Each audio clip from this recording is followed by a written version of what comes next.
Olhamos agora, fazemos um ponto de situação político. Donald Trump já anunciou vitória várias vezes. A minha questão é, algum dos lados pode verdadeiramente gritar vitória por esta altura? Não, ninguém pode gritar vitória, mas há aqui coisas que nós temos que pôr em contexto. Em primeiro lugar, dizer que para o Irão ganhar significa apenas resistir.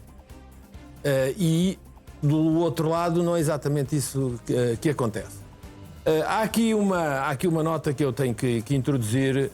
Basicamente é o seguinte: nós temos que perceber que os interesses de Israel não são os mesmos interesses dos Estados Unidos. Isto, aliás, permitia fazer até uma comparação entre a Ucrânia e os Estados Unidos relativamente ao conflito ucraniano. Mas isso ficará para outro... Sim, não temos tempo. Temos agora 12 minutos. 12 minutos. Bom, relativamente a isto, o que os Estados Unidos pretendem, ou o que o presidente Trump pretende, é um cessar-fogo, terminar este conflito, porque ele já percebeu que a situação está a tornar-se extremamente desfavorável. É evidente que ele diz: vamos nuclearizar o Irão, vamos atacar com armas nucleares, e diz isso e diz outras coisas. Sim, aqui estamos a ver esta notícia que nos trouxe do Washington Post, que diz que Trump está preparado para declarar vitória, mas que o Irão basicamente ainda tem algumas cartas na manga, não é? Algumas cartas para jogar. Sim, é muito interessante que este artigo,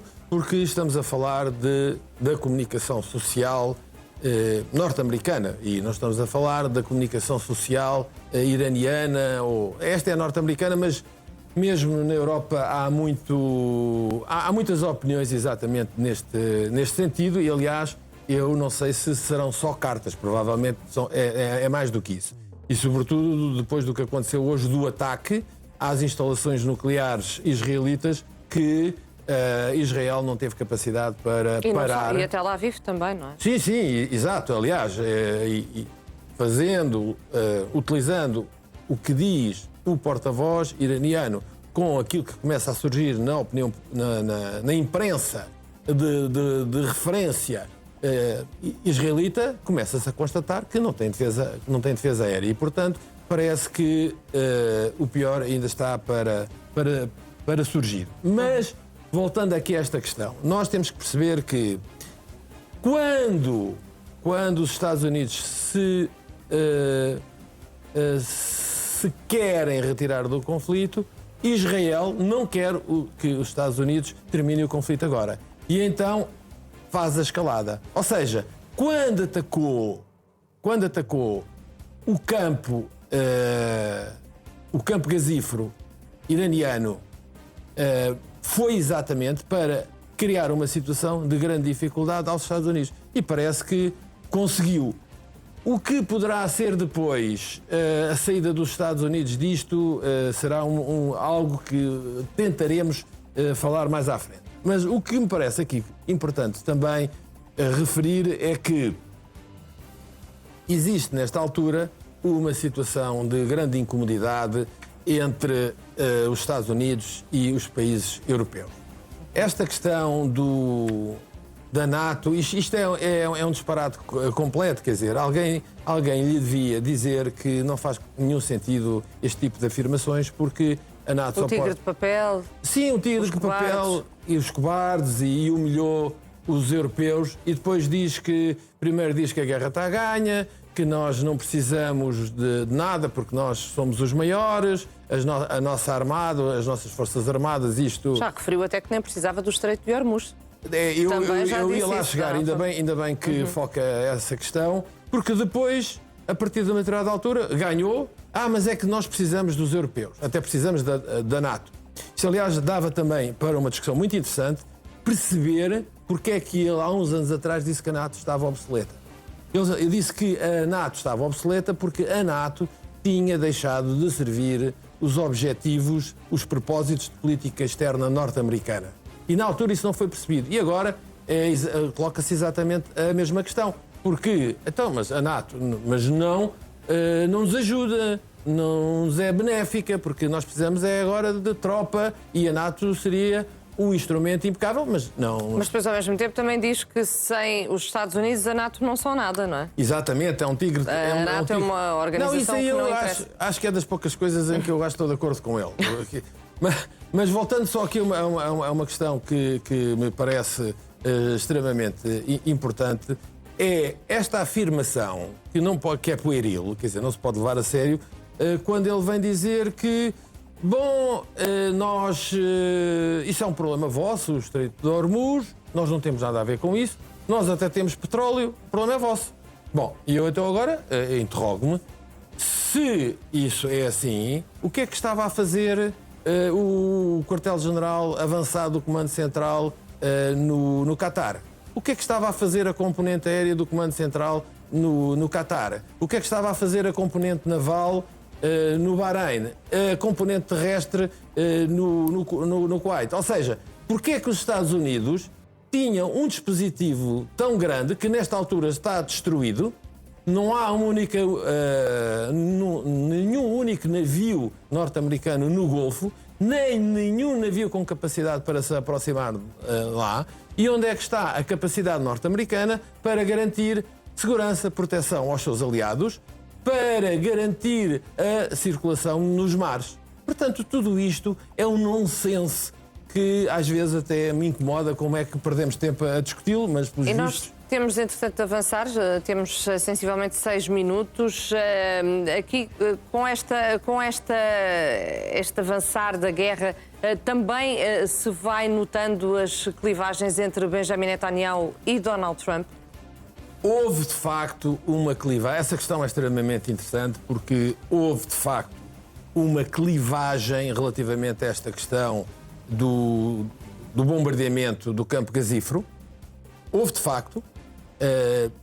E, de facto, nesta altura, Trump quer alijar a carga e quer dizer, bom, nós já ganhámos, portanto, podemos avançar para outro caminho, embora diga que depois está a preparar também um ataque brutal. Ou seja, diz, isto é o que o Orwell chamava o double thinking, diz a mesma coisa e o seu contrário na mesma frase, e acredita piamente numa coisa e no seu contrário. Bom, mas não é óbvio que nesta altura exista ainda uma clivagem brutal relativamente pode haver estes interesses distintos. Há interesses distintos e veremos até que ponto a questão escatológica vai prevalecer, a questão bíblica, porque nesta altura poderemos entrar num domínio em que falar com Israel é extremamente difícil, porque já não estamos na fase da racionalidade, mas entramos noutro domínio. Mas voltando aqui a esta questão, há também problemas que começam a surgir no establishment norte-americano. Há aquela história que é conhecida do Joe Kent, que era o diretor do Centro Nacional de Contra-Terrorismo da administração, que vem dizer, no fundo, aquilo que dizer que aliás, já estamos a ver essa imagem, não pode, em boa consciência, suportar, ou melhor, apoiar aquilo que está a passar-se no Irão. Exatamente. O Irão não representa uma ameaça imediata para o nosso país e é evidente que iniciamos esta guerra sob pressão de Israel e o seu influente lobby americano. Isto é verdade, mas não é a verdade toda. Não é a verdade toda porque, de facto, isto aconteceu, mas os Estados Unidos percebem perfeitamente a importância que o Irão tem para a China e para a Rússia. E enquadra-se perfeitamente no seu projeto global hegemónico. Portanto, vamos imaginar o que seriam os Estados Unidos a controlarem mais de 40% do petróleo mundial, controlarem choke points como o Canal do Panamá, a Groenlândia, o Estreito de Hormuz. O que é que isso significaria? Curiosamente, se ele está a ganhar a guerra e tudo isto está a correr tão bem, porque é que ele cancelou a visita a Pequim? Porque ele queria ir a Pequim e humilhar Xi Jinping e dizer-lhe: então o Sr. Presidente Xi Jinping está a sancionar-me as terras raras. Bom, é que eu agora vou sancionar com o petróleo do Irão. Como é óbvio, não veio, porque ele é que seria o humilhado. Portanto, o Irão, e agora vamos falar de geopolítica dura, é fundamental para a China e para a Rússia. Porquê? Porque a Rússia utiliza o Irão para ultrapassar os choke points marítimos que são controlados pelos Estados Unidos. Isto começa em São Petersburgo, passa pelo Cáspio e vem cá abaixo até à zona do Oman, do Mar de Oman. E do lado chinês é, no fundo, um corredor da Rota da Seda que começa em Kashgar, na China, e vai até Ankara, passando pelo Irão. Aliás, não sei se nesta altura qual é o estado em que está a construção de um comboio de alta velocidade da China até Teherão. Portanto, há aqui esta componente que está permanentemente presente e agora não podemos vir dizer não, isto é só porque ele, coitadinho, foi vítima da ação de Netanyahu. Não. Existem segmentos no establishment norte-americano que querem esta guerra exatamente porque estamos a falar numa lógica de hegemonia mundial. Aliás, eu não resisto à tentação de voltar a 1997 ao Zbigniew Brzezinski, que quando ele disse que o pior que poderia existir, isto está escrito pelo Brzezinski, para o projeto global, ele chama-lhe da primazia norte-americana, era uma aliança anti-hegemónica China, Rússia e Irão. Portanto, é isto que efetivamente está em causa e é absolutamente incontornável em qualquer debate sério que se queira ter sobre este conflito. E agora, que saídas é que restam a Donald Trump? Bom, ele tem basicamente duas hipóteses. Uma delas é mandar a toalha para o tapete, dizer sim, nós ganhámos a guerra, nós somos os maiores, portanto foi tudo cumprimos os objetivos, foi tudo aquilo que queríamos. Exatamente. Embora isso naturalmente significa que o regime continua em Teherão, e depois há outra hipótese que é prolongar o conflito e, portanto, com as consequências do ponto de vista das dificuldades económicas que ele necessariamente vai ter que enfrentar. E, aliás, isso para ele é a questão crítica. A primeira opção é naturalmente a melhor, mas será naturalmente uma vitória pírrica e vem evidenciar algo que é absolutamente incontornável.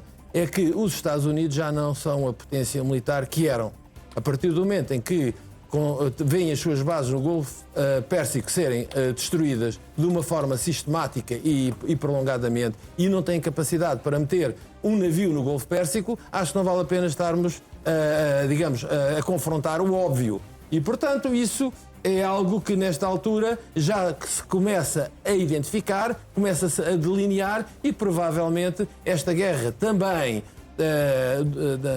na forma como os seus rivais vão ver a capacidade militar norte-americana, será muito interessante de analisar posteriormente. Eu não quero estar aqui a fazer antecipações, eu tenho uma ideia sobre isso. Portanto, o que me parece claro nesta altura, ou começa-se a delinear uma tendência, é que os tempos em que Washington impunha as suas decisões ao mundo, parece que começa a chegar ao fim. Ele pode fazer isso na Venezuela, pode fazer isso em Cuba, poderá eventualmente fazer isso na Groenlândia, mas no Médio Oriente. E há outra questão que é absolutamente interessante. Nós andamos, desde a presidência Obama, a secretária de Estado Clinton, a falar, e salvo erro 2012, o pivotear para a Ásia. Vimos essa tendência que se manteve e acelerou durante o primeiro mandato do presidente Trump. Aliás, o Joe Biden até felicitou o presidente Trump exatamente por as medidas que ele tomou anti-China, que ele até agravou. E agora, o que é que nós estamos a assistir? Quando retiram mísseis interceptores de defesa aérea da Coreia do Sul e os transporta para o Médio Oriente, significa o quê? Um pontapé enorme nos objetivos e nas prioridades estratégicas que tenham definidas. Porque se de facto aquilo fosse para levar a sério, o reforço de todo o seu aparato militar e de todas as suas medidas eram orientadas para a Ásia e, naturalmente, contra a China. O que é que estamos a assistir? É a concentração do enorme esforço no Médio Oriente, e o Médio Oriente fica um pouco distante da China. Mas, Jorge General, vamos à jogada em falso? Vamos embora. Então vamos, é isso.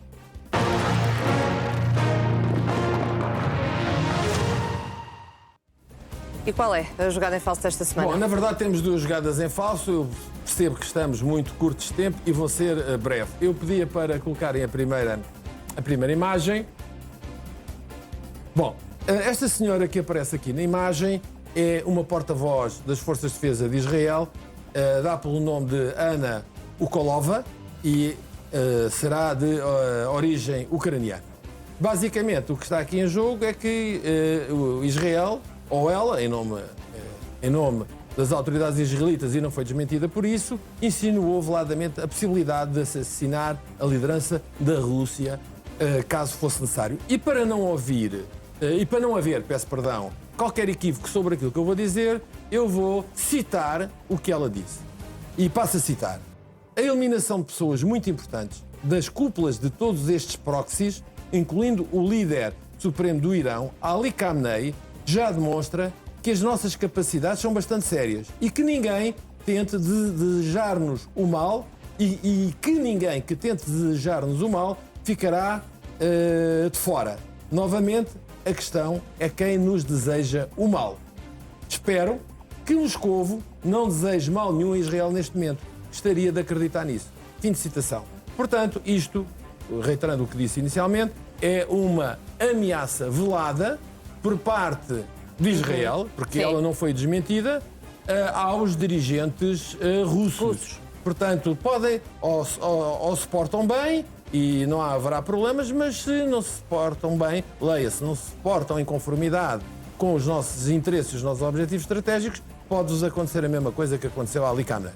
Portanto, e quando este tipo de linguagem de terrorismo de Estado prevalece e não é condenado, e eu volto a colocar esta questão, e não é condenado, significa que o caminho que temos pela frente não é risonho. Isto, há um tema que eu trouxe aqui para discutir, mas não tivemos tempo, que se prendia com o mundo sem regras. E não vou abordar, não vou explorar isso, mas exatamente prende-se com isto que eu estou aqui a colocar. Vamos passar então ao segundo. À segunda jogada em falso. Bom, esta segunda jogada em falso, e eu passo a Esta ler. frase é interessante, não é? Exatamente. Começar a guerra é quase como começar uma história amorosa. É fácil começar e difícil de sair dela, não é? É fácil entrar, mas é difícil Exato. de sair. Ora bem, esta frase é da autoria da responsável pela diplomacia europeia. Eu acho que ela não é bem responsável por nada, mas vamos dizer que tem o título de alta representante. Bom, aqui há uns tempos, a forma que ela tinha para enfrentar o momento difícil que a Europa estava a viver, dizia: vou ter que começar a beber. Portanto, a beber não estamos a falar de água, mas estamos a falar de outra coisa. E agora vem-nos presentear com esta lucubração, com este raciocínio altamente sofisticado.